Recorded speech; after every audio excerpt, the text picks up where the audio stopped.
Hello everyone, কস্তুরীজ kitchen ডায়েরিতে তোমাদের সবাইকে ওয়েলকাম। আজকে আমি তোমাদের সাথে কাতলা মাছের একটা খুবই স্পেশাল রেসিপি শেয়ার করছি। কাতলা মাছের বিভিন্ন রেসিপির মধ্যে এই রেসিপিটা কিন্তু বেশ ভিন্ন স্বাদের একটা রেসিপি, আর এটা আমার সবচেয়ে গরম ভাতের সাথে এই রেসিপিটা কিন্তু সত্যি অপূর্ব লাগে। তাই আমি বলবো এই রেসিপিটা কিন্তু একবার হলেও অবশ্যই বাড়িতে বানিয়ে দেখো, আশা করছি সবারই ভীষণ পছন্দ হবে। তাহলে চলো এবার রেসিপিটা চটপট শুরু করা যায়। তো প্রথমেই আমি 5 পিস কাতলা মাছ খুব ভালো করে ধুয়ে পরিষ্কার করে নিয়েছি। এবার এর সাথে স্বাদ মতো নুন আর 1 চামচ পরিমাণ গোলমরিচ গুঁড়ো দিয়ে খুব ভালো করে মাছের সাথে মাখিয়ে নিয়ে মাছটাকে ওই মোটামুটি 15 মিনিটের জন্য ম্যারিনেট করে রাখলাম। এবার এই রান্নায় ব্যবহার করার জন্য একটা মশলা বানিয়ে নেবো। তার জন্য একটা মিক্সিং জার নিয়ে নিয়েছি। এবার এর মধ্যে 5 কোয়া রসুন আর অল্প একটু আদার টুকরো আর একটা মাঝারি সাইজের পেঁয়াজ টুকরো করে দিয়ে দিলাম। আর এই রান্নাটায় কিন্তু খুব বেশি পেঁয়াজ রসুনের ব্যবহার করার প্রয়োজন হয় না। আর সাথে ঝালের জন্য কয়েকটা কাঁচা লঙ্কা দিয়ে সমস্তটা খুব ভালো করে পেস্ট করে নিই। এবার আরো একটা মশলার মিশ্রণ বানাবো, তার জন্য আবারও মিক্সিং জার নিয়ে নিয়েছি। এবার এর মধ্যে হাফ কাপ পরিমাণ টক দই আর 2 চামচ পরিমাণ চারমগজ আর অল্প একটু কাজু বাদাম দিয়ে দিলাম। আর এই চারমগজটা কিন্তু আমি আগে থেকেই কিছুক্ষণের জন্য জলে ভিজিয়ে রেখেছিলাম, যাতে এটা খুব সহজেই পেস্ট করে নেওয়া যায়।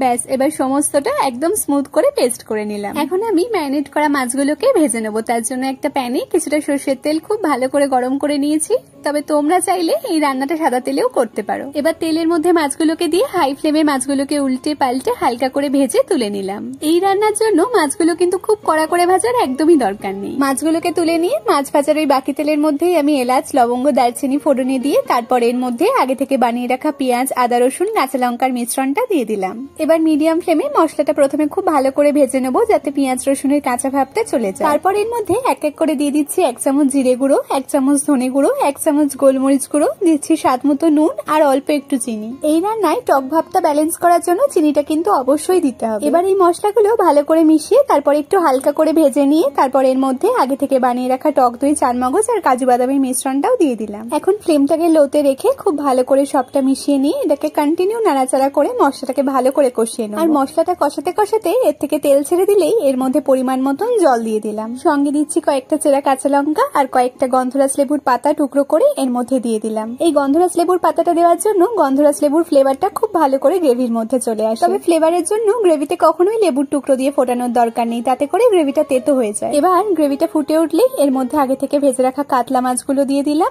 তারপর এটাকে ঢাকা দিয়ে লো ফ্লেমে কিছুক্ষণ ফুটিয়ে নেবো। ওই ধরো মোটামুটি 5 থেকে 7 মিনিটের মতন সময় নিয়ে ফুটিয়ে নিলেই হবে। এবার ফাইনালি গ্রেভিটা একটু ঘন মতন হয়ে এলে গ্যাসের ফ্লেমটাকে প্রথমে অফ করে দিয়ে তারপর এর মধ্যে 3 থেকে 4 চামচ পরিমাণ গন্ধরাজ লেবুর রস দিয়ে দিলাম। আর এই লেবুর রসের পরিমাণটা কিন্তু তোমরা অবশ্যই একটু বুঝে শুনে দিও, তা নয়তো গ্রেভিটা টক হয়ে যেতে পারে।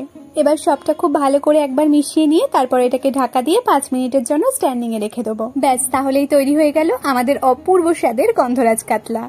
ব্যাস, এবার এটাকে গরম গরম একটা প্লেটে সার্ভ করে নিয়ে এর মধ্যে একটু গন্ধরাজ লেবুর টুকরো আর একটু গন্ধরাজ লেবুর পাতা দিয়ে গার্নিশ করে নিলাম। আজকের এই সহজ রেসিপিটা তোমরা তাহলে অবশ্যই বাড়িতে ট্রাই করো, আশা করছি সবার খুব ভালো লাগবে। আর অবশ্যই কমেন্টে জানিও কেমন লাগলো। আর চাইলে এই রেসিপিটা তোমরা কিন্তু কাতলা মাছের বদলে রুই মাছ দিয়েও করতে পারো। তাহলে আজকের মতো এটুকুই, দেখা হচ্ছে আবার নতুন একটা রেসিপি নিয়ে। ততক্ষণ তোমরা সবাই খুব ভালো থেকো আর চ্যানেলটাকে একটা সাবস্ক্রাইব করে পাশে থেকো। টাটা।